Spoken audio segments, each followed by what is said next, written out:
Hello everyone, स्वागत है आप सभी लोगों का शिक्षा फॉर नौकरी में। इस वीडियो लेक्चर में हम लोग देखने वाले हैं सी टेट 2021 के लिए पेपर 2 के लिए सोशल साइंस यानी कि एसएसटी के क्वेश्चंस को हम लोग डिस्कस करेंगे। बहुत ही इंपॉर्टेंट क्वेश्चंस हैं जो पॉलिटी वाले चैप्टर से लिए हैं। इसमें हम लोग संविधान के क्वेश्चन को डिस्कस करने वाले हैं। भाई यहाँ से डेफिनेटली आपके पास क्वेश्चन देखने के लिए मिलता है, तो टेलीग्राम पर ज़रूर कनेक्ट कर लेना शिक्षा फॉर नौकरी को, क्योंकि इस वीडियो का PDF जो है आपको टेलीग्राम पर देखने के लिए मिलेगा। और लास्ट तक इस वीडियो को देखना है, क्योंकि यहाँ पर मैंने क्वेश्चंस के साथ में आपको कुछ कॉन्सेप्ट भी एक्सप्लेन किए हैं जो सारी थ्योरी को कंप्लीट करेंगे। जो पॉलिटी वाला जो चैप्टर है आपके, जो पॉलिटी का जितने भी आपके संविधान से रिलेटेड यानी कि कॉन्स्टिट्यूशन से रिलेटेड जितने भी क्वेश्चन है वो सब इस वीडियो लेक्चर में कवर हो जाएंगे। तो मेक श्योर आप वीडियो को लास्ट तक देखें। स्टार्ट करेंगे अपने क्वेश्चंस को, बिल्कुल भी डिले नहीं करेंगे। और आगे आने वाली जितने भी सेशन है बहुत ही इंपॉर्टेंट है। प्रीवियस जो मैंने हिस्ट्री का जो चैप्टर डिस्कस किया उसका लिंक आपको वीडियो के सेक्शन में मिल जाएगा, ज़रूर चेक कर लेना। तो स्टार्ट करते हैं अपने क्वेश्चन नंबर 1।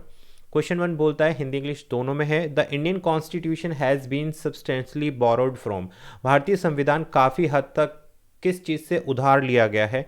ब्रिटिश कॉन्स्टिट्यूशन यानी कि ब्रिटिश संविधान से लिया गया है। गवर्नमेंट ऑफ इंडिया एक्ट 1935 यानी कि गवर्नमेंट ऑफ इंडिया जो एक्ट जो बना था 1935 उससे लिया गया है। अमेरिका के संविधान से लिया गया है, या इंडियन काउंसिल एक्ट 1909 भारतीय संविधान परिषद अधिनियम 1909 से लिया गया है। वेरी इंपॉर्टेंट क्वेश्चन भाई। पॉलिटी की मैं बात करूं, सोशल स्टडीज़ SST वाले पार्ट, पेपर 2 CTET या UP TET जहां पर भी आपका SST का पोर्शन पूछा जाता है जितने भी टीचिंग एग्जाम में, उनके लिए बहुत ही इंपॉर्टेंट क्वेश्चन है। तो राइट आंसर है यहाँ पर ऑप्शन नंबर बी। तो देखिए बी इसका बिल्कुल करेक्ट ऑप्शन है। क्या चीज़ है यहाँ पर? गवर्नमेंट ऑफ इंडिया एक्ट 1935 से जो है भारतीय संविधान जो है लिया गया है, और ये संविधान की जो है यानी कि इंडियन कॉन्स्टिट्यूशन की जो है रीढ़ माना जाता है। संविधान की जो मतलब बैकबोन है एक तरीके से ये गवर्नमेंट ऑफ इंडियन एक्ट 1935। तो इसको भी आप लोग ध्यान रखना बहुत। और क्योंकि जितने भी प्रावधान लगाए गए हैं ना भारतीय संविधान में, तो विशेषकर अगर हम बात करें प्रशासनिक प्रावधानों की अगर मैं बात करूं, तो वो सारे के सारे जो हैं कहाँ से कॉपी किए गए हैं, ठीक है, विशेषकर जो है कॉपी किए गए हैं। और ये संविधान गवर्नमेंट ऑफ इंडियन एक्ट 1935 से रिलेट करता है, और वहाँ से ही इनको बोरो किया गया, उधार लेना यानी कि बोरो किया गया। तो option number B is the right answer. Next बढ़ेंगे भाई क्वेश्चन नंबर 2 के साथ, और ये बहुत ही इंटरेस्टिंग क्वेश्चन है। यहाँ से कई सारे कॉन्सेप्ट आपके क्लियर होंगे। Part 4 of the Indian constitution deal with directive principle of state policies. This feature of Indian constitution was influenced by a similar feature of. भारतीय संविधान का भाग चौथा राज्य के नीति निर्देशक तत्वों से संबंधित है। भारतीय संविधान की यह विशेषता किसके समान विशेषता से प्रभावित थी? जो कनाडा का संविधान था, कैनेडियन संविधान से, कैनेडियन कॉन्स्टिट्यूशन से, बी बोलता है। ऑस्ट्रेलिया के संविधान से, सी बोलता है। अमेरिका की कॉन्स्टिट्यूशन से, या डी बोलता है आयरिश कॉन्स्टिट्यूशन से। तो आपको बताना है कि जो ये directive principle of state policy जिसको हम बोलते हैं राज्य के नीति निर्देशक तत्व, किस चीज़ से लिए गए हैं वो आपको बताना है। तो राइट आंसर है यहाँ पर ऑप्शन नंबर डी। तो देखिए संविधान में जो राज्य के नीति निर्देशक तत्व हैं वो आयरिश यानी कि जो आयरिश संविधान था, जो आयरिश संविधान है वहाँ से इसको बोरो किया गया है। तो इसको आप नोट डाउन कर लेना, बहुत ही इंपॉर्टेंट है।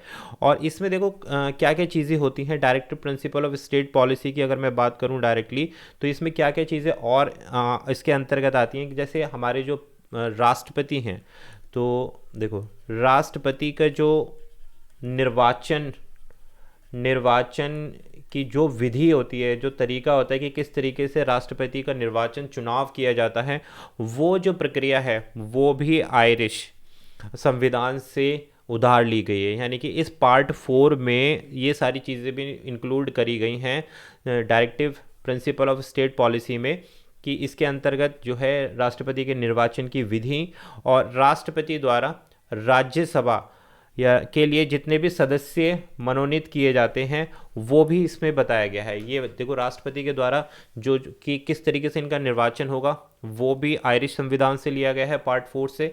और राष्ट्रपति जो है राज्यसभा में कितने सदस्य मनोनीत कर सकता है, तो ये भी जो चीज़ है ये भी आयरिश कॉन्स्टिट्यूशन यानी कि आयरिश संविधान से भारतीय संविधान में ली गई है, और भाग 4 में इसको सम्मिलित किया गया है।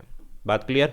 आगे बढ़ेंगे क्वेश्चन नंबर 3 के साथ। नेक्स्ट क्वेश्चन है financial emergency provision of Indian constitution have been borrowed from. Again very important question. यहाँ से आपको पता चलेगा कितनी तरीके की इमरजेंसीज होती हैं जो हमारे देश में लगाई जा सकती हैं। तो भारतीय संविधान के वित्तीय आपातकालीन प्रावधान डैश किससे उधार लिए गए हैं? कनाडा से लिए गए, कनाडा के संविधान से लिए गए हैं, या फिर अमेरिका सोवियत संघ जिसको हम बोलते हैं उसके संविधान से लिए गए हैं, आयरिश संविधान से लिए गए हैं, या फिर जर्मन कॉन्स्टिट्यूशन यानी कि जर्मनी के संविधान से लिए गए हैं। तो देखो राइट आंसर है फाइनेंशियल इमरजेंसी जो लिया गया है वो option number D. Option number D is the right answer. Germany के कॉन्स्टिट्यूशन से लिया गया है और ये जर्मनी के, इसका एक चीज़ और नोट कर लेना, वीमार संविधान से लिया गया है। जर्मनी के वीमार संविधान से फाइनेंशियल इमरजेंसी का प्रोविज़न लिया गया है और उसको भारतीय संविधान में इंक्लूड किया गया है। तो ये नोट डाउन कर लेना। तो देखो 3 तरीके की इमरजेंसी होती है। पहली होती है नेशनल इमरजेंसी जिसको हम बोलते हैं, राष्ट्रीय आपातकाल जिसको हम बोलते हैं, नेशनल इमरजेंसी पहला टाइप। बात क्लियर होगी। दूसरा आता है हमारे पास स्टेट लेवल पर जो इमरजेंसी होती है, यानी कि राज्य लेवल पर जो इमरजेंसी होती है वो। और थर्ड आता है हमारे पास फाइनेंशियल इमरजेंसी जिसको हम बोल रहे हैं आपातकाल, वित्तीय आपातकाल जो होती है, इसी के बारे में पूछा गया है। तो ये वित्तीय आपातकाल जो है ये कहाँ से लिया गया है? ये जर्मनी के कॉन्स्टिट्यूशन से लिया गया है।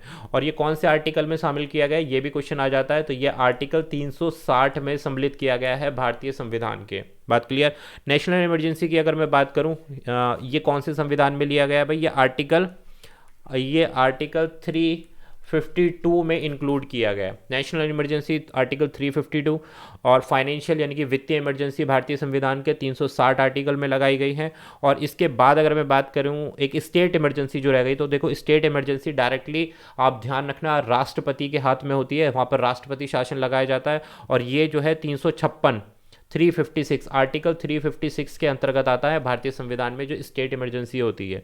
ठीक है, बात क्लियर हो गई। और इसमें राष्ट्रपति शासन लगाया जाता है, यानी कि किसी भी राज्य में जो इमरजेंसी आ जाती है यानी कि उसकी सरकार गिर जाती है तो वहाँ पर क्या होता है, वहाँ पर आपका राष्ट्रपति शासन लग जाता है। और आर्टिकल 356 में इसका वर्णन किया गया भारतीय संविधान में। नेशनल इमरजेंसी आर्टिकल 352 और फाइनेंशियल इमरजेंसी आर्टिकल 360। तो तीनों इमरजेंसी बता दी हैं। और जो फाइनेंशियल इमरजेंसी है ये जर्मनी के कॉन्स्टिट्यूशन से लिया गया है। तो option number D is the right answer. बात क्लियर हो गई। नेक्स्ट बढ़ेंगे क्वेश्चन नंबर 4। देखो वीडियो को लास्ट तक देखना, बहुत सारी चीज़ें यहाँ से निकल के आएंगी और डेफिनेटली आप लोगों को समझ भी आएगा। समझ आ जाए तो चैनल को ज़रूर सब्सक्राइब करना और वीडियो को ज़्यादा से ज़्यादा शेयर करके चैनल को सपोर्ट करो, जिससे इस तरीके की वीडियोज़ और ला सकूँ मैं आप लोगों के लिए। Which of the one part of the Indian constitution offer for establishing India as a welfare state? बहुत अच्छा क्वेश्चन है। भारतीय संविधान के किस एक भाग में भारतीयों को एक कल्याणकारी राज्य के रूप में स्थापित करने का प्रस्ताव है?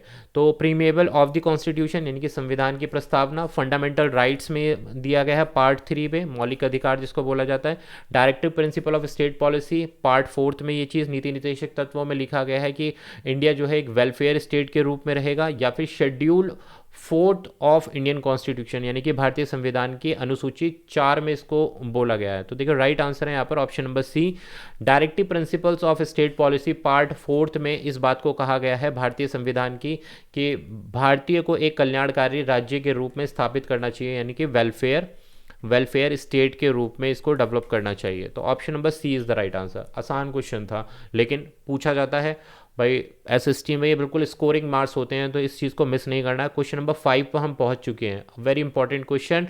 Article 51A of the Indian constitution describe, भारतीय संविधान का अनुच्छेद 51A वर्णन करता है, किस चीज़ का वर्णन करता है? फंडामेंटल ड्यूटीज़ यानी मौलिक कर्तव्यों का वर्णन करता है।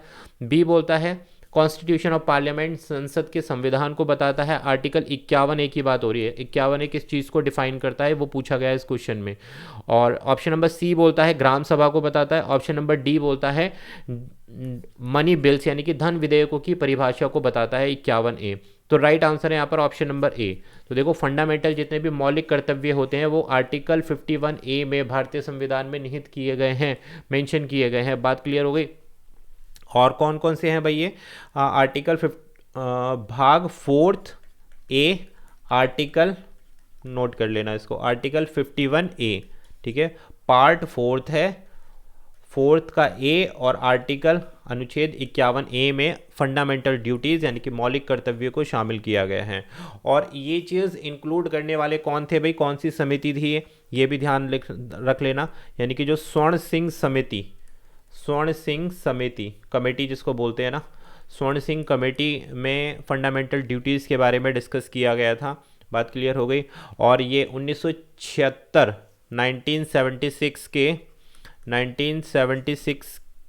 में 42वें संशोधन अधिनियम में इसको शामिल किया गया है। बहुत सारी चीज़ें मैंने इसमें इंक्लूड कर दी, एक बार और रिपीट कर देता हूँ।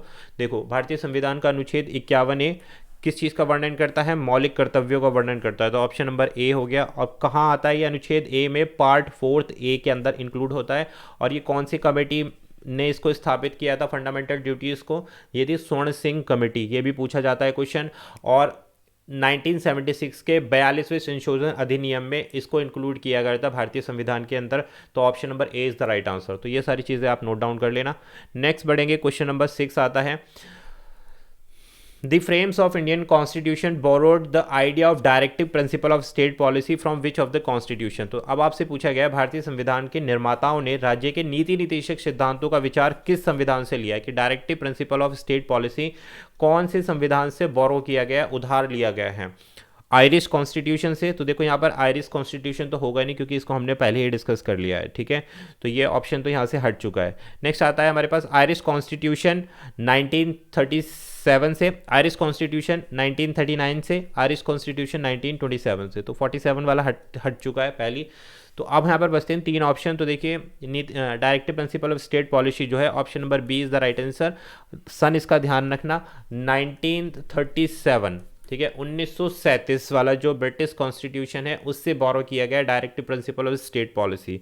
बात क्लियर हो गई। और यहाँ पर कौन सा है, यानी कि अगर मैं इंडियन संविधान की बात करूँ, आर्टिकल 36 से लेकर 51 तक के जितने भी आर्टिकल हैं, और उसमें कौन सा भाग 4th, पार्ट 4th और 36 से लेकर 51 तक के जितने भी आर्टिकल हैं उसमें ऐसी चीज़ें निहित की गई हैं, directive principle of state policy वाली जो है उसमें ही समाहित की गई हैं। और ये आयरिश कॉन्स्टिट्यूशन 1937 से लिया गया है। तो B is the right answer.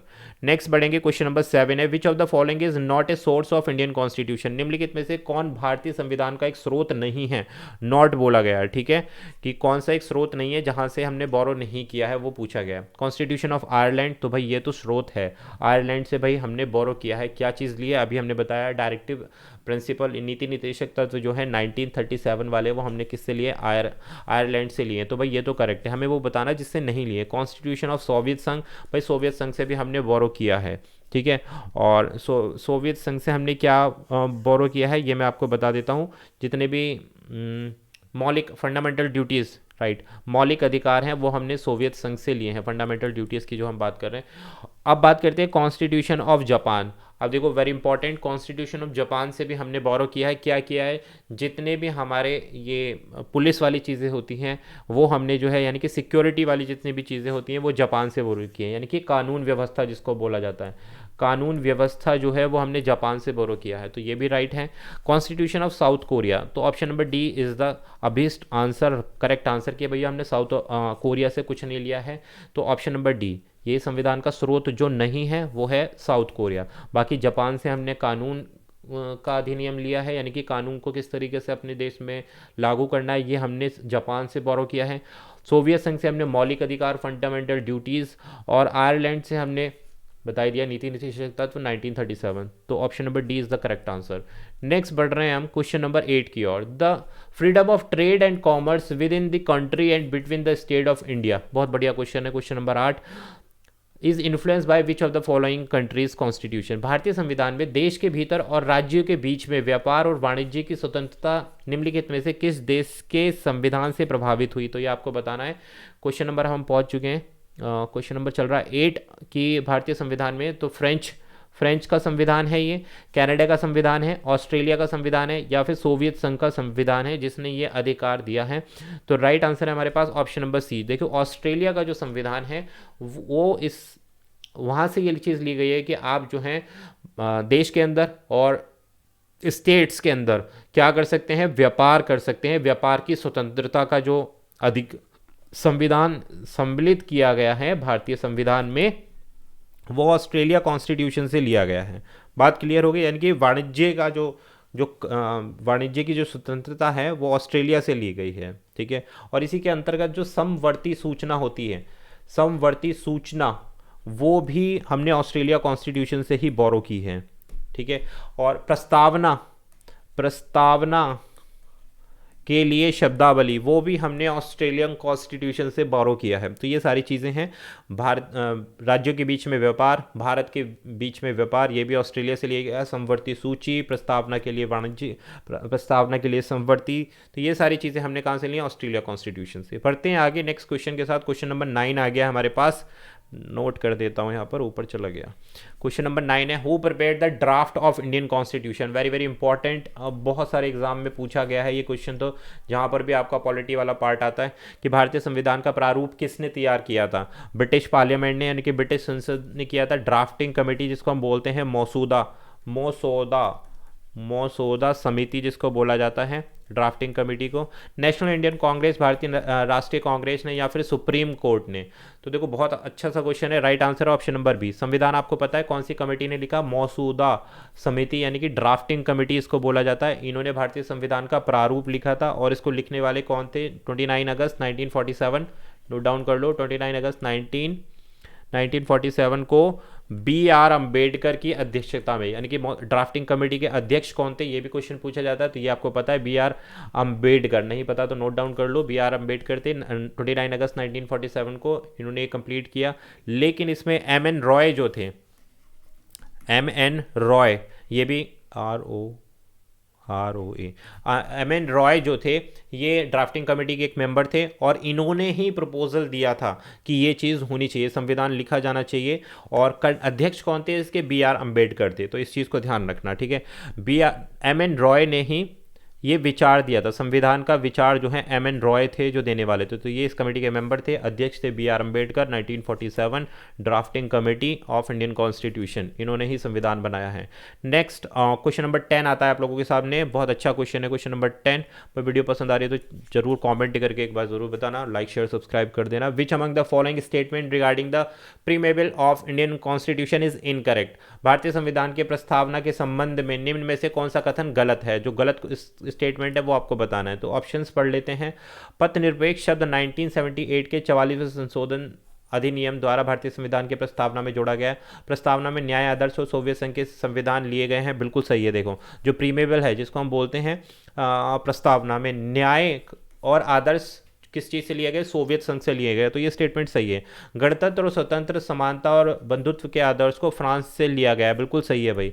प्रस्तावना अपने आप में पहली बार अमेरिका संविधान के माध्यम से पेश की गई थी, बिल्कुल सही। तो गलत क्या है?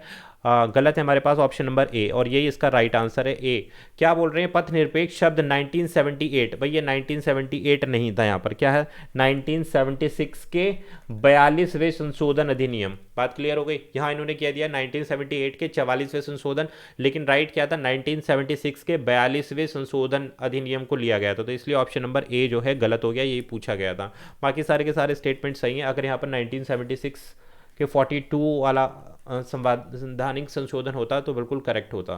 तो option number A is the right answer for question number 10। तो भाई ये थे हमारे आज के इंपॉर्टेंट क्वेश्चंस। आई होप यहाँ से आपके बहुत सारे कॉन्सेप्ट क्लियर हुए होंगे सोशल स्टडीज सीटेट के लिए। अगर आपने चैनल को सब्सक्राइब नहीं किया तो ज़रूर सब्सक्राइब करें। वीडियो पसंद आ गई हो तो चैनल को लाइक और सब्सक्राइब करके ज़रूर जाएं। मिलेंगे आपसे एक ऐसी ही नई वीडियो में सीटेट 2021 प्रिपरेशन के लिए। तो मेक श्योर आप चैनल को सब्सक्राइब करो। Thank you for watching and keep supporting.